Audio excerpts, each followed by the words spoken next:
4월 3일 금요일 고난주간 마지막 묵상에 함께 해주신 여러분들 환영합니다.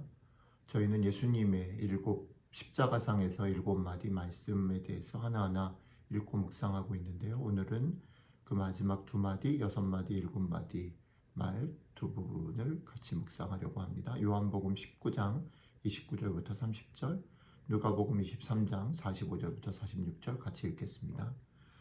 거기 신 포도주가 가득히 담긴 그릇이 있는지라 사람들이 신 포도주를 머금은 회용을 우슬초에 메어 예수의 입에 대니 예수께서 신 포도주를 받으신 후 가라사대 다 이루었다 하시고 머리를 숙이시고 영혼이 돌아가시니라. 성소의 휘장이 한가운데가 찢어지더라. 예수께서 큰 소리로 불러 가라사대 아버지여 내 영혼을 아버지 손에 부탁하나이다 하고 이 말씀을 하신 후 운명하시다. 아멘.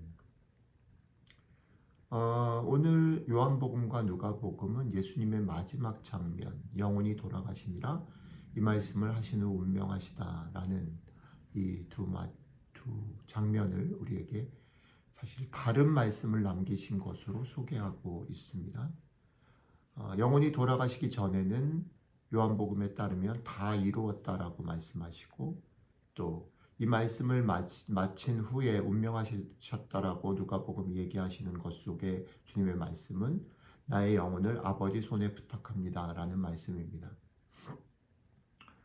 이 두 개는 사실 마지막 장면이기도 하고 사실은 같은 장면 속에 예수님의 강조점이 다르게 소개되고 있다라는 그런 특성을 가질 수 있겠습니다. 예수님께서 다 이루었다라고 하신 말씀을 담은 요한복음의 얘기 속에는 그 다 이루신 예수님의 모습의 앞부분의 배경을 무엇으로 깔고 있냐면 신포도주가 담긴 그릇에 신포도주를 머금은 회용을 거기 사람들이 예수님의 입에 대서 예수님이 신포도주를 받으시는 그런 장면을 배경으로 깔고 있습니다.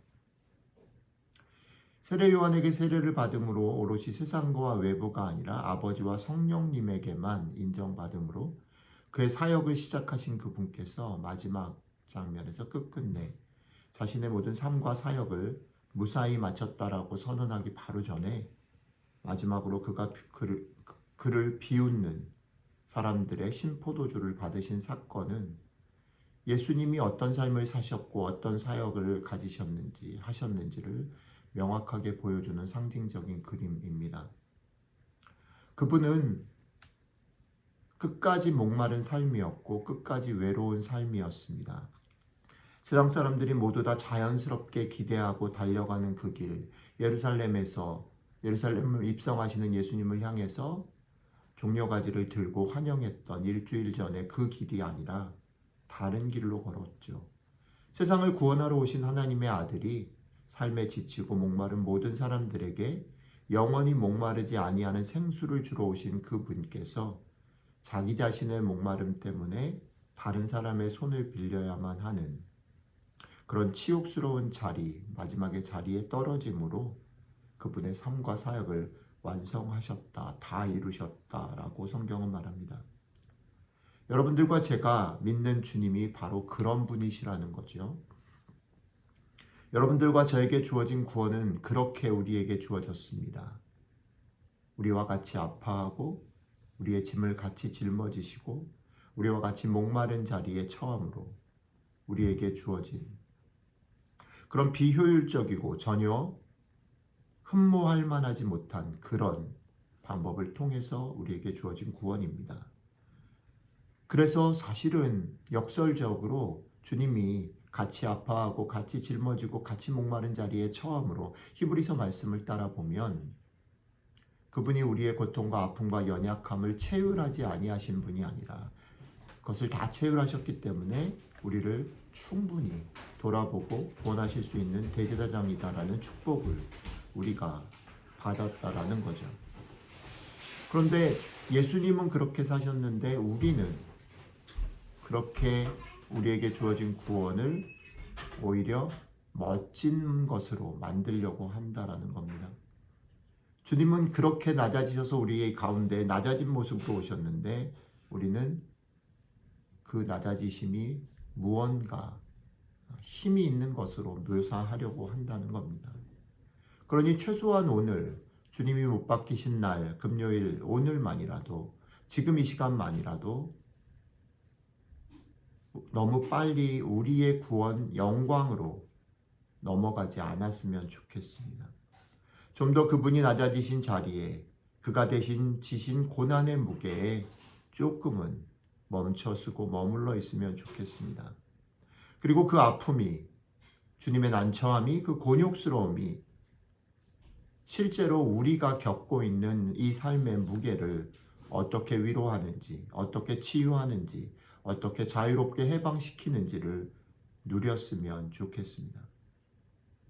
그래서 조금 더 나아가 보면 우리도 빨리 주님처럼 부활해서 멋진 사람이 돼서 능력을 갖춰서 기도의 응답을 받고 힘을 얻어서 효과적으로 남을 사랑하고 도와야지라고 생각하기 전에 그저 주님처럼 낮은 곳에 거하고 그들의 아픔을 공감하고 같이 울어주는 그런 사람들이 먼저 되었으면 좋겠습니다. 이것이 요한복음이 전하는 예수님의 마지막 모습입니다.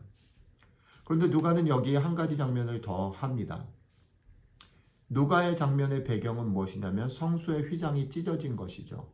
예수님의 마지막 희생이 성소의 휘장을 찢었다라고 말합니다. 그리고 그 성소의 휘장이 찢어지는 것 앞에 우리가 오늘 읽진 않았지만 어제 우리가 묵상했던 대로 아버지 하나님께서 눈을 가리시고 흑암이 이 땅 가운데 임했다라고 말합니다. 아버지와 아들이 처절한 고통을 통과해서 아들은 자기 몸을 드리고 자기 피를 흘리고 아버지는 그 꼴을 참아볼 수 없는 그 외면의 시간을 거쳐서 막힌 담이 헐렸습니다. 이것이 아들 예수의 순종을 통해서 이루시려 했던 하나님의 구원 계획이요 아들의 삶과 사역입니다. 여기까지 갔습니다. 그런데 누가는 이 일이 마친 후에 예수님이 다 이루었다라고 말씀하셨다라고 우리에게 소개하지 않고 아버지여 내 영혼을 당신에게 손에 부탁합니다라고 맺고 있습니다. 누가가 이야기하는 이 말씀, 내 영혼을 아버지 손에 부탁한다라는 말씀은 기독교가 말하는 성경이 말하는 구원의 또 다른 측면을 우리에게 소개합니다. 구원은 분명히 아들의 순종을 중요한 내용으로 이루어졌습니다. 아들의 낮아지심, 아들이 우리와 함께 하심을 통해서 우리에게 왔습니다. 그런데 그 구원은 죽음까지죠. 그런데 그 구원은 철저히 아버지의 손으로 완성된다라는 겁니다. 아들이 깊은 신뢰와 아들이 아버지를 깊게 신뢰하고 사랑하는 것에 따라서 순종함으로 죽으셨습니다. 그 일에 대해서 아들의 신뢰와 순종, 죽으심을 아빠가 맡아서 부활로, 은혜로 완성하신다라는 겁니다. 아들 예수의 사랑의 순종은 아빠에 대한 깊은 신뢰 안에서 빛을 발하고 열매를 맺게 된다라는 겁니다. 여러분들과 저의 삶 역시 마찬가지입니다. 우리들은 우리들에게 주어진 삶에 대해서 최선을 다해야 합니다. 충분히 그냥 열심히 살아야 된다는 것뿐 아니라 우리에게 주어진 삶을 마음껏 즐기시기 바랍니다. 때로는 의심도 하시고 때로는 애를 써서 수고도 하십시오. 그러나 그런 모든 것들이 완성되는 것이 결국 아버지의 손에 있다는 것을 기억하시면 좋겠습니다. 우리가 최선을 다하여 땀을 흘려 수고하되 열심히 애를 써서 이 삶을 즐기되 그 삶의 끝이 아버지의 손에 드려질 때에 아버지가 그것을 받으실 때에 거기에 구원의 완성이 있다라는 사실을 기억하시면 좋겠습니다. 우리 주님이 마지막 남기신 말이 이것을 우리에게 이야기합니다. 이제 고난주간 모든 묵상을 마무리하면서 여러분들을 축복합니다. 이 땅 가운데 우리와 같아지기 위해서 우리와 함께 계시기 위해서 낮아지시고 끝끝내 목말라 하셨던 그 주님의 모습, 그 주님과 함께 동행하십시오. 그리고 여러분들이 그 동행과 은혜 속에서 최선을 다하고 열심히 살되 그 모든 결과들이 아버지 손에 있음을 기억하십시오. 그리고 아버지 손에 맡기시기를 바랍니다.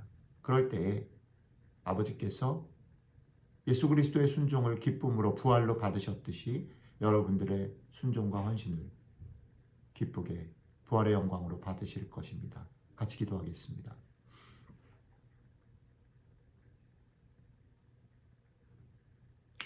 주님, 여전히 우리가 살아가는 삶은, 여전히 우리가 걸어가는 길들은 불투명하고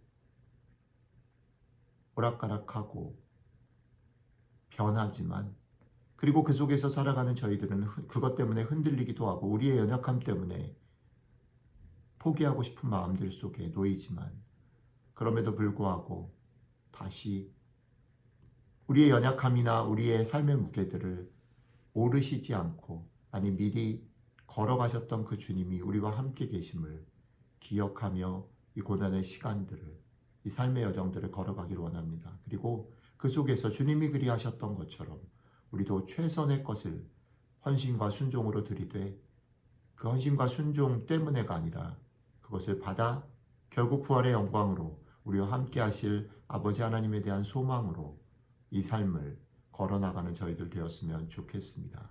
감사드리며 우리 주 예수님 이름으로 기도드렸습니다. 아멘.